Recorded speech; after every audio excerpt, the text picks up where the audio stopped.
बिहार में कल अररिया में 12 करोड़ की लागत से बनता पुल गिरा।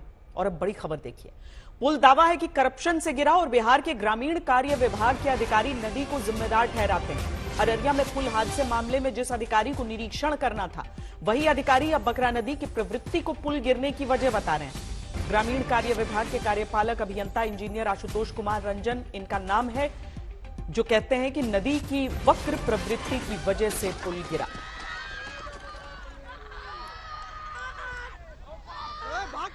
वजह चूंकि कोसी जोन में बकरा नदी और ये सब का बार बार मेंडरिंग की प्रवृत्ति रही है।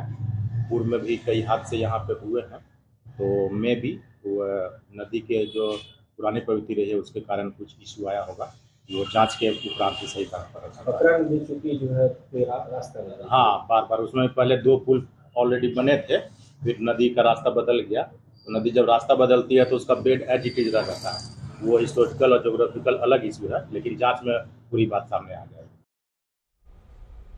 अब जो भी कहा जाए, लेकिन सरकार आज तक की खबर के बाद एक्शन में है, जिसने पुल निर्माण में शामिल 2 इंजीनियर्स को सस्पेंड किया है। 4 सदस्यीय जांच कमेटी का गठन किया गया है, जो 7 दिन के अंदर पुल ध्वस्त होने के मामले में अपनी रिपोर्ट सरकार को देगी।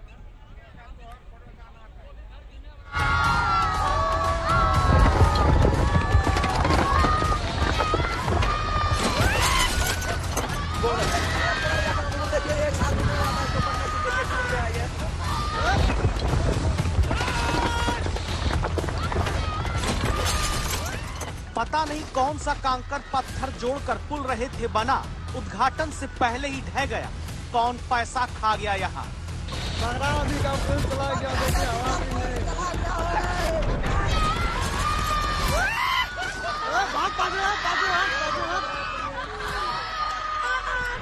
करप्शन के इस दोहे से शुरुआत की वजह बिहार के अररिया में पड़रिया घाट का पुल।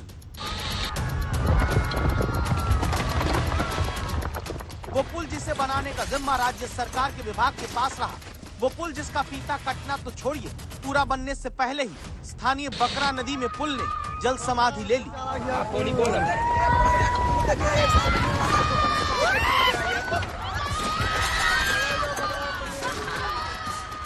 182 मीटर का पुल जो बन रहा था 3 हिस्सों में, लेकिन हिस्से हिस्से होकर पानी में बह गया। जो बन जाता तो ना जाने कितने लोगों को पानी में बहा भी ले जाता।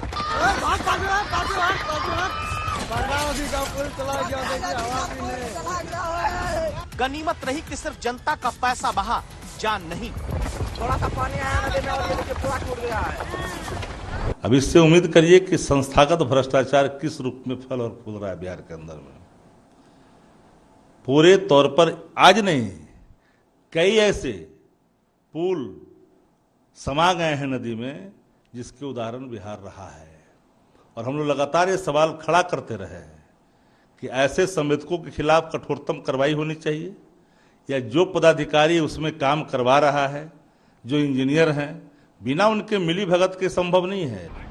जिस पुल में करप्शन की बालू और भ्रष्टाचार की सीमेंट का आरोप ग्रामीण पहले लगाते रहे, उसकी काली कहानी का कच्चा चिट्ठा समझ राज्य सरकार के ग्रामीण कार्य विभाग के हाथों इस पुल का निर्माण हो रहा था। 182 मीटर लंबे इस पुल का निर्माण 2021 में शुरू हुआ। शुरू में इस पुल की लागत 7 करोड़ 80 लाख रुपए बताई गई। बाद में नदी की धारा बदलने, अप्रोच सड़क को लेकर लागत 12 करोड़ हो गई। जून 2023 में इस पुल का काफी काम हो गया था, लेकिन अभी पुल के दोनों ओर जोड़ने वाला रास्ता तैयार नहीं था। उससे पहले ही 3 पिलर पुल के नदी में समा गए, पुल ढह गया। अब काश बिहार सरकार जागे। जो मुख्यमंत्री नीतीश कुमार मंगलवार को अपने मंत्रियों का सिर जोड़ने वाले मनोरंजन करते चर्चा में आए, वो अब ये भी जांच कराएं कि आखिर पुल को जनता से जोड़ने से पहले भ्रष्टाचार का सीमेंट और बालू किसके पेट में गया। अपने मंत्री अशोक चौधरी और डिप्टी सीएम का सिर आपस में जोड़ते हास परिहास करती सरकार अब ये भी देखे कि आखिर करप्शन का कनेक्शन इस पुल में किसका था और कितना था।